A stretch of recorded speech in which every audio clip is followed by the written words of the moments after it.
আমি এখন এই সব খাবো না। আরে নিয়ে যাও তো। আজ্ঞে মহারাজ।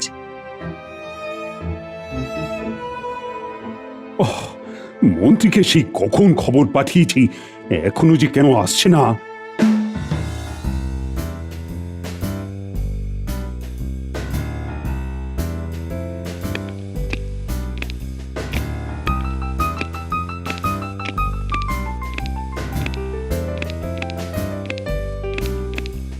মহারাজ আমাকে ডেকেছেন? এই যে মন্ত্রী, এতক্ষণে তোমার আসার সময় হলো? মানে সকালবেলা তো অনেক কাজ থাকে, সেগুলো সেরে আসতে একটু সময় তো লাগবেই মহারাজ। আচ্ছা ঠিক আছে, এখন কাজের কথায় আসা যাক। আচ্ছা, কোষাগারের অবস্থা দেখেছো?